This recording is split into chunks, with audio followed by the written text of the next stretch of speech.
اپنی گردن چھڑانے کی کوشش کرتے ہوئے کہا۔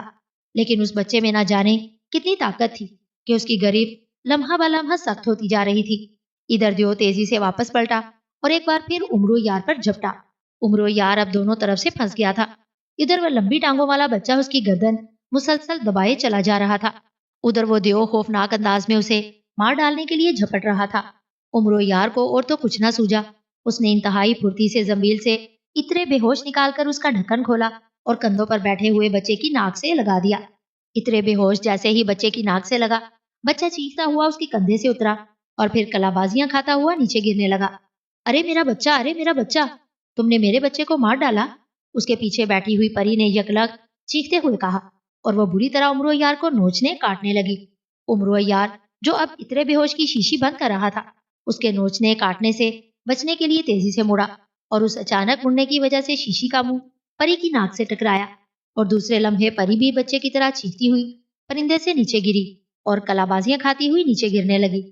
دیو جو عمرو یار کے اوپر ہوا میں اڑ کر یہ تماشا دیکھ رہا تھا، ان دونوں کے نیچے گرتے ہی ایک بار پھر چیختا ہوا اس پر جھپٹا، لیکن اسی لمحے پرندے کی رفتار یکلخت ایک جھٹکے سے تیز ہو گئی اور پرندہ عمرو یار کو لیے آگے نکل گیا، جبکہ دیو اپنے ہی زور میں نیچے غوطہ کھا کر گرتا گیا۔ عمرو یار نے جلدی سے شیشی بند کر کے زنبیل میں ڈالی اور پھر اس میں سے تلوار داؤدی نکال لی۔ اس تلوار میں یہ خصوصیت تھی کہ یہ طاقتور سے طاقتور دیو کی گردن اس طرح کاٹ دیتی تھی جیسے تیز چھری سے کوئی نرم پھل کاٹ دیا جاتا ہے۔ ادھر دیو نیچے غوطہ لگاتے ہی تیزی سے واپس پلٹا۔ اس بار اس کا انداز بے حد وحشیانہ تھا، لیکن پھر وہ جیسے ہی عمرو یار کے قریب آیا، عمرو یار نے بڑی پھرتی سے تلوار گھمائی اور دیو تلوار کی زد سے بچ گیا۔ البتہ اس کے دائیں ہاتھ کی انگلیاں تلوار کی زد میں آ کر کٹ کر اس کے جسم سے علیحدہ ہو گئی۔ انگلیوں کے کٹتے ہی دیو نے ایک زوردار چیخ ماری اور پھر ایک زوردار کڑاکے کے ساتھ ہی دیو نیچے گرتا ہوا بچہ اور پری سب غائب ہو گئے۔ ان سب کے غائب ہوتے ہی سانپ پرندے نے زور سے ایک کلکاری ماری جیسے خوشی سے ہنس رہا ہو۔ واہ واہ عمرو یار، تم نے تو کمال کر دیا۔ یہ دوسرا خطرہ تھا، انتہائی خطرناک۔ اس پری اور بچے سے جان چھڑانے کا ایک ہی طریقہ تھا کہ انہیں بے ہوش کر دیا جاتا، اور اس خوفناک دیو کی موت اس کے دائیں ہاتھ کی انگلیوں میں تھی۔ پرندے کے منہ سے انسانی آواز برآمد ہوئی، ارے تم تو انسانوں کی طرح بول رہے ہو، پہلے تو تم خاموش رہے تھے۔ عمرو یار نے حیرت بھرے انداز میں پرندے کو دیکھتے ہوئے کہا، دوسرے خطرے کے خاتمے کے بعد ہی میں بول سکتا تھا، اس سے پہلے مجھے بولنے کی اجازت نہیں تھی۔ پرندے نے جواب دیا، اچھا اب یہ بتاؤ کہ باقی کتنے خطرے رہ گئے ہیں اور کون کون سے؟ عمرو یار نے سانپ پرندے کے بولنے پر خوش ہوتے ہوئے پوچھا۔ 6 خطرے اور رہ گئے ہیں عمرو یار، کل 8 خطرے ہو سکتے ہیں، جن میں سے 2 کا خاتمہ تم نے کر دیا ہے، اور کون کون سے خطرے کا جواب مجھے معلوم نہیں، یہ جب کوئی خطرہ سامنے آئے گا تبھی پتا چلے گا۔ سانپ پرندے نے جواب دیا، واہ تم کیسے سانپ پرندے ہو کہ تمہیں پہلے سے پتا نہیں چلتا؟ عمرو یار نے برا سا منہ بناتے ہوئے کہا، خطرہ، تیسرا خطرہ، اچانک پرندے نے چیختے ہوئے کہا، اور عمرو یار نے ایک بار پھر چونک کر ادھر ادھر دیکھا۔ اسے اور تو کوئی خطرہ آس پاس نظر نہیں آیا، البتہ اسے دور سیاہ رنگ کا ایک بڑا سا بادل تیزی سے اپنی طرف آتا دکھائی دیا۔ اب بادل بھی خطرہ بننے لگے ہیں۔ عمرو یار نے منہ بناتے ہوئے کہا، خطرہ، خوفناک خطرہ، ہوشیار، سانپ پرندے نے ایک بار پھر چیختے ہوئے کہا۔ اس کی رفتار حسب معمول خطرے کے وقت ایک بار پھر آہستہ ہو گئی تھی۔ عمرو یار اب غور سے بادل کی طرف دیکھ رہا تھا جو اب خاصا نزدیک آ گیا تھا، اور پھر عمرو یار بھی بے اختیار چیخ پڑا، کیونکہ جسے وہ بادل سمجھ رہا تھا وہ دراصل سیاہ رنگ کے چھوٹے چھوٹے لیکن انتہائی تیز رفتار پرندوں کا گھول تھا، جن کی سوئی کی طرح باریک چونچیں اب صاف نظر آنے لگی تھی۔ ارے خدا کی پناہ، یہ تو انتہائی خطرناک پرندے ہیں۔ عمرو یار نے خوفزدہ ہو کر پرندے کی پوچھ سے چمٹتے ہوئے کہا۔ اب پرندوں کا گول خاصا نزدیک آ گیا تھا اور عمرو یار کو ان سے بچنے کی کوئی صورت نظر نہیں آ رہی تھی۔ یہ اچانک اسے ایک خیال آیا اور اس نے پھرتی سے زمین میں ہاتھ ڈالا اور چادر سلیمانی باہر نکال کر اسے اپنے اوپر اوڑھ لیا۔ تیز رفتار پرندوں کا بادل اب اس کے سر پر پہنچ چکا تھا۔ جیسے ہی عمرو یار نے چادر سلیمانی اپنے جسم کے گرد لپیٹی، چھوٹے مگر تیز رفتار پرندوں کا پورا گول اس پر جھپٹ پڑا۔ ان کی باریک مگر تیز چونچیں عمرو یار کو اپنے جسم میں سوئیوں کی طرح چبھتی ہوئی محسوس ہوئی، اور اسے یوں معلوم ہوا جیسے اس کے جسم میں ہزاروں گرم سلاخیں اتار دی گئی ہوں۔ وہ چادر لپیٹے بری طرح پرندے کی پوچھ سے چمٹا ہوا تھا۔ پرندے تیزی سے نیچے ہوتے گئے اور پھر اس کے نیچے بادل سا بن گیا۔ چادر سلیمانی لپیٹنے کا بھی اسے کوئی فائدہ نہیں ہوا تھا، اور اسے یقین تھا کہ اگر دوسری بار چونچیں اس کے جسم میں اتری تو اس کا جسم چھلنی ہو کر رہ جائے گا۔ گھول تیزی سے اوپر کی طرف اٹھ رہا تھا اور عمرو یار کی جان پر بنی جا رہی تھی۔